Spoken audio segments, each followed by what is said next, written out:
The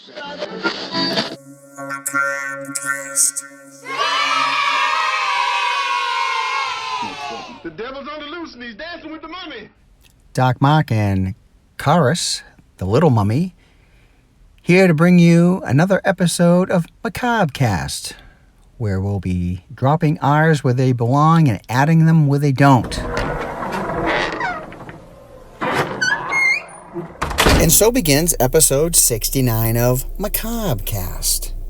Newbies, welcome. Regulars, welcome back. And worshippers, get out of here. Hey, Doc, how many dead people does it take to change a light bulb? I don't know, Karis. Please enlighten me. How many dead people does it take to change a light bulb? I was hoping you knew, because I've got a closet full of bodies, and the bulbs still ain't changed.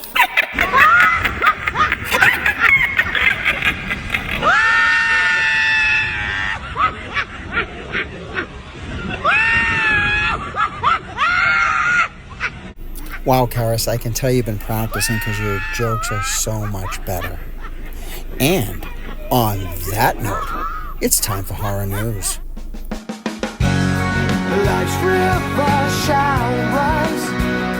She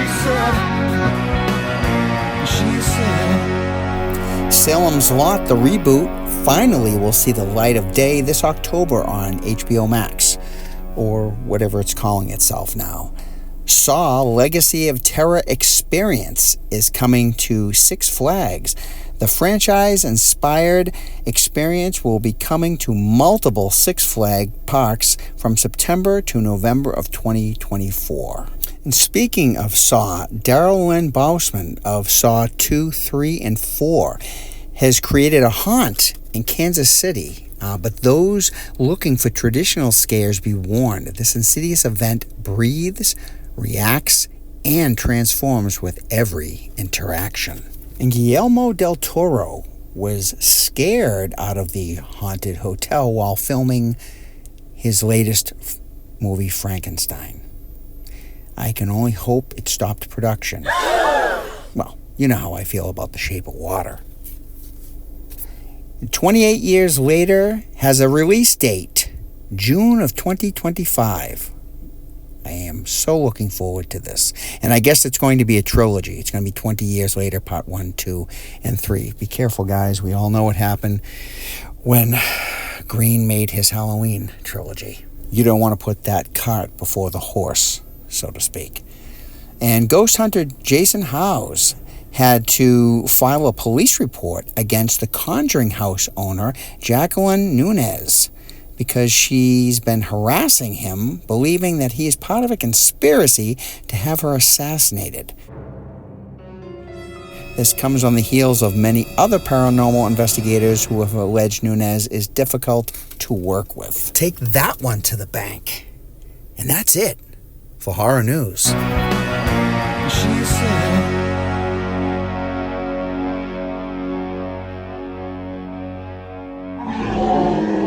And Brownie agrees. Brownie, the corpse-sniffing dog. Human sacrifice, dogs and cats living together, mass hysteria.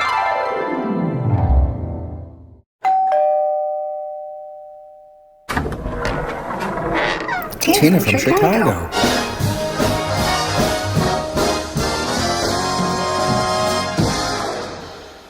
Hi, Dark Mark and Karis, the little mummy. I'm so thrilled that you guys had a great vacation, and I'm so happy to see that picture of your dad swimming. I love him so much. Tell him I said hi. Well, the last few weeks while you've been gone, I've been watching a bunch of movies.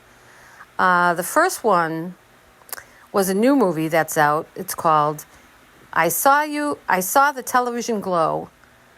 I don't think it's a horror movie. It says it's a horror drama, but it was just an art film, and I liked it. I believe that it's a movie that you have to just go on a journey, and it just really wouldn't be my idea of a horror film. So if you're going to see it, I'm not going to talk about it because you just have to see it and see it for yourself. Anyway, The second movie I wanted to talk about, which was I was really happy, I saw Donnie Darko for the first time. And I loved it. But I'm glad I saw it at the age I am now, because if I saw it when it came out, I probably wouldn't have understood it. But I've read a lot of things, and I've seen a lot of things since then, and I think that it was a really great concept. And it was creepy. It was just a great movie. But you guys probably all saw it, so I'm not going to go on about that.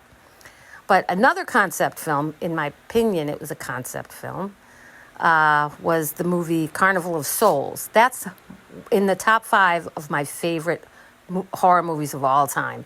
I prefer the black and white edition, but I can only get it in color through streaming. But if you get a chance to see that, that is a great movie. And I'm not going to talk about that too much either. But I will talk about this. I saw, for the first time, Jordan Peele's Candyman 2021, the sequel to the original Candyman, and I loved it. I know a lot of people didn't like it. I don't understand why not, because I thought it went along perfectly with the original story. He had Tony Todd, is that his name, playing Candyman again, and there was a girl who was in it, I can't think of her name, that was in the original, and the story was great, and the acting was great, and I just really liked it. So I would highly recommend that one. Okay, so also I watched The Dark Half by Stephen King, and that one was okay. It was okay for what it was, a kind of a campy 90s, 80s, late 80s, 90s movie. And the book was way better, though, because the book, there were some parts that I could visualize reading the book, and then when I saw it, I was just like, that's kind of not what I expected. So, I don't like to give away spoilers, so I'm not talking too much about these things. It's stupid. I think that's it. I have a feeling I'm forgetting something, but if I think of it, I'll let you know. And I'm hoping that you can come up with some more movies for me to watch, because I really, I'm looking forward to October, and I need more movies to fill in. So keep up the good work, and thanks for being there. I'll talk to you later. Bye. You want I should wash the dead bugs off the windshield? Thank you so much for the call, Chicago, Tina. Glow of the Television, I did not see and have never heard it. Donnie Darko, I saw for the first time myself this year, but I did discuss this picture on episode 59, so you can always go back and check that out. Carnival of Souls, I grew up with only pictures and descriptions in magazines. And when this lost gem was finally restored, it came to Boston in the early 90s. And I ran to the Coolidge Corner Theater to see it. Now, lousy copies can pretty much be found in any bargain bin, in any Walmart-type store. Joe Bob recently showed it on Shudder's Last Drive-In. And, yes, of course, I watched it. And Joe Bob's whole take on the term lost gem is worth the price of admission. And as far as Jordan Peele's Candyman, well, I bought that Blu-ray sight unseen, and I wish I hadn't. Sorry, I just wasn't a fan. I must confess, I only saw it once, and I don't remember anything about it, so maybe I should venture out and see it again. What I do remember is needs more cowbell, needs more Candyman. And Stephen King's The Dark Half? Great story. Great cast, just not well executed. I'd like to see Mike Flanagan tackle this one. That's what I'd like to see. But as always, thank you so much again, Tina from Chicago. Talk to you next time. We're just normal men. What do you mean, normal men? We're just innocent men. Tina from Chicago, Grim Kim, Scary Larry, Horror Chat Matt, Brownie, the Drag Pack. People ask all the time, Monster Kids, they're always asking me, how do I become one of the drag pack? Well, you got to send me a voice message through my Facebook page, Macabre Theater. Send a voice message through Messenger, your opinions, thoughts, reviews. Become one of the cool kids today. Deep Death Dive. Man lives in the sunlit world of what he believes to be reality. But there is, unseen by most, an underworld, a place that is just as real, but not as brightly lit. A dark side.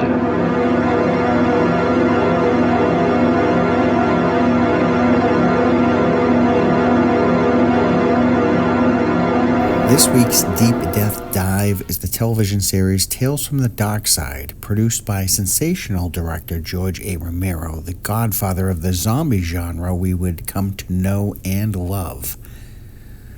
When it came to adapting Stephen King's novel Salem's Lot to film, he walked away when he learned it would be made for television. He went on to collaborate with King on the extravagant Creep Show that I covered on episode 68. It was the horror anthology Creep Show that inspired Romero to turn back to television with a weekly horror anthology, Tales from the Dark Side. The show ran 4 seasons from 1984 to 1988, and like Creepshow, Darkside had a long list of actors. Vic Tayback, Justin Bateman, Danny Aiello, Carol Kane, John Hurd, Jerry Stiller, Darren McGavin, Harry Anderson, Phyllis Diller, Alice Ghostly, Joe Turkel, Vince Edwards, Connie Stevens, Abe Vigoda, E.G. Marshall, Debbie Harry, Divine, Lisa Bonet, and Dick Miller, just to name a few. 49 directors would contribute to the show. Among them, FX guru Tom Savini and Jodie Foster. In Season 4, Episode 15, Do Not Open This Box, would be the directing debut for Jodie Foster. Charles, a meek inventor with a nagging wife, receives a package one day that simply states, "Do not open this box." Before long, the postman returns looking for the package, proclaiming there will be hell to pay if he doesn't get it back. Foster would eventually come back around to directing another episode for another anthology show in 2017, a show called Black Mirror on Netflix. The episode is called Archangel, and that's also in Season 4 of Black Mirror. Tom Savini directed 3 episodes for Tales from the Dark Side. Season 1, Episode 7, Inside the Closet. Season 2, Episode 5, Halloween Candy. And Season 4, Episode 16, Family Reunion. Stephen King penned 2 episodes, Word Processor of the Gods and Sorry, Right Number. The theme you hear at the opening of every show was composed by Donald Rubenstein, and the unforgettable narration was Paul Sperrer. Dark humor can be found laced throughout these stories. More than likely, it was to lighten the heavy doom and gloom of these yarns. But don't let that fool you, because unlike most of TV from this time, the good guys aren't always the victors here. And like any series, episodes are hit or miss, but there is a fondness in my heart, as this was a much-loved show for my youth, and I can rest easy knowing I own the complete set. Maybe you have a show or a film that you'd like to hear a deep death dive about. Just let me know, Monster Kids. I'm open for suggestion.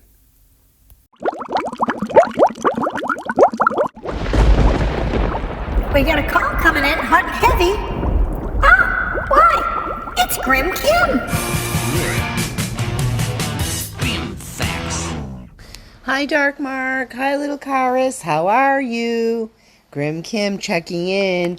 I am so sorry I missed last week. I was off a whole week, but it's been a very, very crazy, busy a few weeks anyway. So my apologies, but I'm always so happy to hear the show, and thank you all for contributing because I like being just a listener as well as a participant. What you talking about, Kimberly? I was away. That's the last time I contributed, and boy, oh boy, did I have fun watching at least 8 cult classic horror movies with my sister. A couple I had mentioned last time, but there's 6 left, so let me just drop a little factoid about 3 for this week and 3 for next week. Something I've been dying to absolutely see. 1981, Sam Neill and Isabella Adjani in Possession. And when I tell you, it surpassed even the loftiest of expectations for me, because it always makes all the must-see lists, and it was Lovecraftian, which I love, and it was so unsettling in the way the story unfolded, and it was made in 1981, so that retro feel to it, and I'm gonna put this down as a must-see. If you haven't seen it yet, please, I think I had to stream it. It was worth the $4, I'll tell you that much. I mean, I'm gonna have a hard time finding something to beat that. It was just fantastic. I don't want to give the story away at all, really. And it's a hard one to even describe, but there's a couple that's going through marital strife, let's say, and he wants to get to the bottom of what's really behind his wife. He's acting so strange. Enough said. Next movie. Oh, this was delightful. See No Evil. I believe this was 1972 with Mia Farrow. And I have a thing for Mia Farrow because my twin sister looked so much like her when we were younger.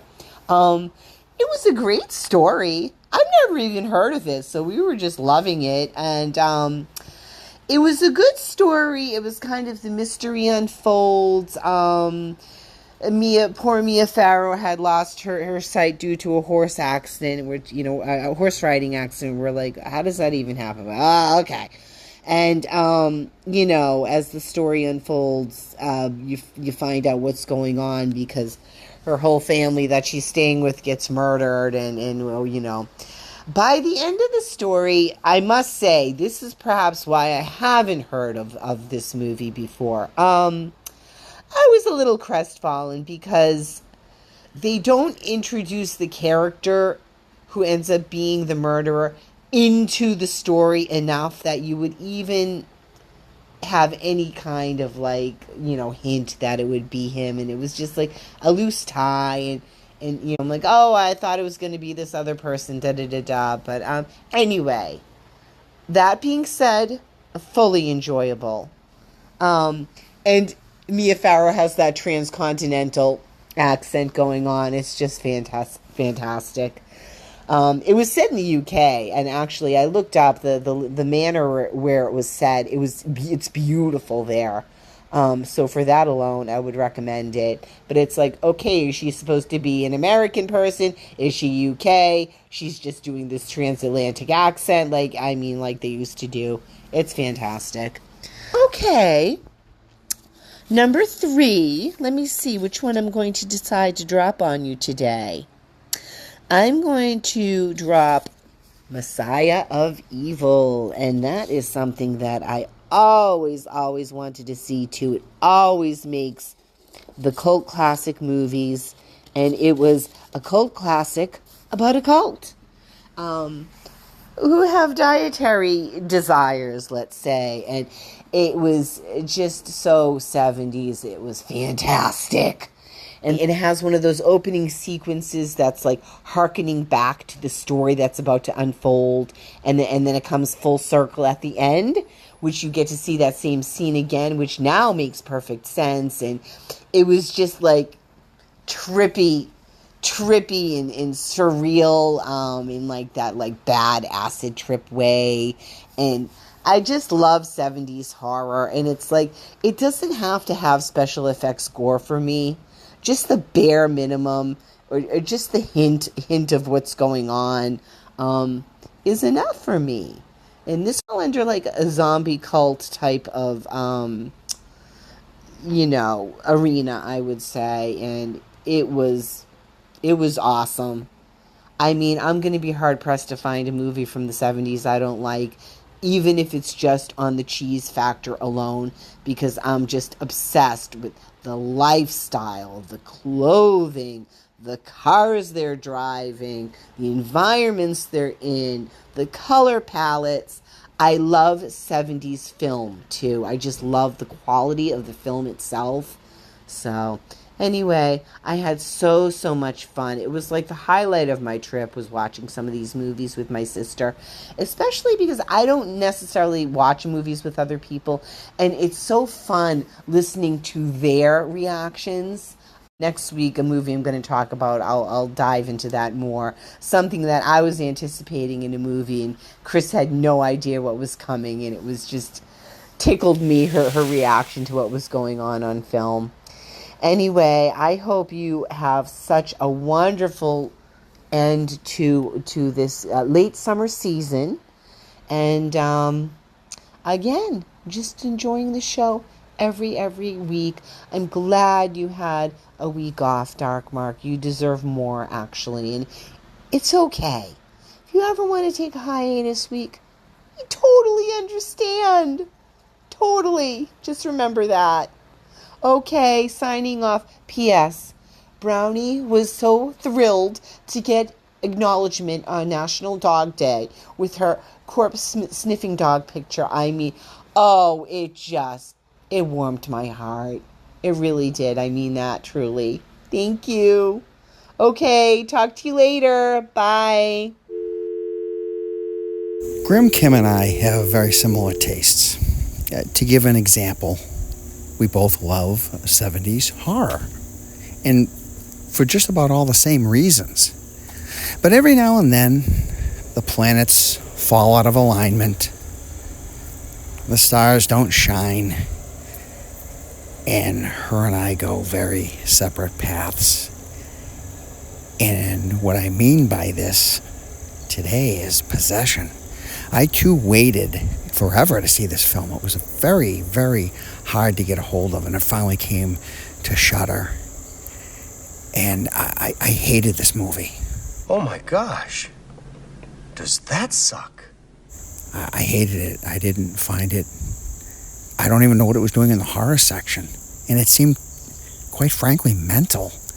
It just wasn't for me. But to each his own, and I always will respect your opinion, Grim. But Possession, you and I go very separate ways. This is the guy that wasn't going to be negative anymore. I'm not being negative. I just don't like that movie. We just disagree. That's all. Grim Kim doesn't like Ghostland. Or she didn't before, and I think she does now. Although I'm kind of confused there, but anyway. And then Grim Kim surprises me sometimes, like See No Evil with Mia Farrow. I don't think I've even ever heard of this movie, and I looked it up. How did I miss this? See, Grim one-ups me when she does this. Comes up with that movie that looks awesome and classic, and I've never seen it. But it gives me something to look forward to. So See No Evil. I need to check that out or find it. Streaming or something. Messiah of Evil, 70s, yes. And I know I've seen it. Remember nothing from it other than I don't think I cared for it. But that would be unfair because I just really don't remember. But I know I've seen it at some point. And as always, Grim, thank you so much for your call-ins. It's so appreciated. So much for your suggestions and surprises. Talk to you next time.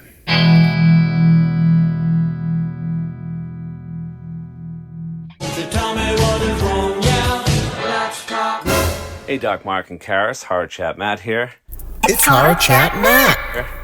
And boy, after what felt like an eternity, it was great to have Macabre Cast back on the YouTube airwaves. Welcome back. I really enjoyed the episode. Doc, I got to thinking. Let's suppose in a magical world you had an unlimited budget, unlimited storage space, And you did not have to worry about the repercussions of what your wife would say. What piece of horror memorabilia would you most like to own? For myself, I immediately started thinking of the no-brainers. A screen-used glove from Freddy Krueger or Michael Myers mask. Or obviously for myself, a Jason Voorhees hockey mask. And I said, whoa, you have an unlimited budget and unlimited storage space and no repercussions from the wife. You're setting the bar way too low with these selections. So I decided I'm going to select the boat of my dreams, the Orca from Jaws. I have no idea what I'm going to do with this thing, but I know that I definitely want to own it, and I want to enjoy a nice cold Narragansett down in the galley with a couple of friends. So what are you thinking, Dark Mark? What would be your ultimate horror merch that you would like to own? Can't wait to hear your answer, and as always, keep bringing that macabre to all your legions of monster kids as we look forward to each and every episode. You said the words before I could get it out of my mouth, horror chat, because the Orca was the first thing that came to mind with unlimited budget. But in all seriousness, I'd like to have Lon Chaney's, Larry Talbot's cane that he had in the original Wolfman with the wolf's head. I'd like to have that, because when the day comes and I have to walk with a cane, how cool would that be? And I want to take this time to say I hope everyone is enjoying their Labor Day, if you are fortunate to be home on this Labor Day. And I hope you're reflecting. Not on life, though, because Halloween's around the corner. You should be reflecting on what you're going to put out there as your top 5 that you're going to want to see this Halloween, or maybe just the ones you see annually. But be thinking about that. And now, without further ado, the man who sees it, so we don't have to, Scary Larry. Is this something you could share with the rest of us, Amazing Larry? Greetings, Dark Mark and Karis, the little mummy. Scary Larry here, and oh, you are issuing a clear invitation to the dance. Continuing on with my discussion of when sequels are better than their predecessor, I decided, after watching a short documentary of the making of Exorcist III: Legion, to rewatch this masterpiece of Less is So Much More. Now, calm down, monster kids. I am not claiming that Legion was better than the original. No. But it was far superior and a redemption movie after the abomination that was The Exorcist II: The Heretic. So Legion picks up 15 years to the day after the original ended, with Father Damien Karras flinging himself out the window to take a header down the infamous flight of stairs to his death. 2 friends, Father Dyer, played by Ed Flanders, and Lieutenant Bill Kinderman, now being portrayed by George C. Scott. They get together on the anniversary of Father Karras' untimely passing to comfort each other. Meanwhile, Kinderman is investigating a brutal homicide of a young boy that seems hauntingly familiar to a serial killer, the Gemini, who he helped catch and had sent to the electric chair 15 years earlier. Soon after, a priest hearing confessions is murdered in a similar fashion, and then Father Dyer is murdered while in the hospital for routine tests. His body has been completely drained of blood, left in specimen jars by his bed, and he too has the signature marks of the Gemini. The hospital becomes the focus of this new terror, as Kinderman's investigation leads him to a segregated ward of the hospital where catatonic and Alzheimer's patients are housed. On a tour of the isolation rooms, Kinderman is drawn to patient X, housed in room 11. He finds himself staring at Father Karras, who's supposed to have died 15 years earlier, but came in as a John Doe, found wandering the streets. It is revealed that the Gemini was electrocuted almost the same time that Father Karras went out and down the stairs, and the Master decided to exact revenge against the priest by sliding the soul of the Gemini into Karras' body. The Gemini is brilliantly played by Brad Dourif, who has experience playing a serial killer whose soul was put into a doll by the name of Chucky.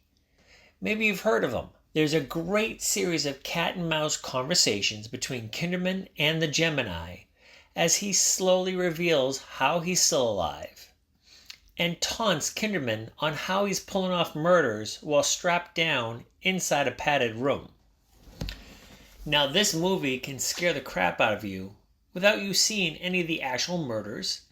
And then there's this amazing scene of the death of a night nurse with a bout of misdirection executed almost perfectly. Now, if you can find it, I suggest rewatching the director's cut. This is where it's called Legion. The original was just The Exorcist III. The director's cut is called Exorcist III Legion. It's a different vision of what was released in the theaters, and I feel at a later date, this movie gem really could use a deep depth dive that goes into how this one almost never got made. Tick, tick, boom. And a deep depth dive you shall get, Scary Larry. Exorcist 3 has always been one of my favorite sequels of all time. And I read the book and can give some insight into certain things. Thanks again, Scary. Until next time, stay on the road, keep clear of the moors, and beware the moon. But most of all, be good to yourself. This is Dark Mark, signing off. See you soon. This is a Macabre Theater production. Oh, Lordy!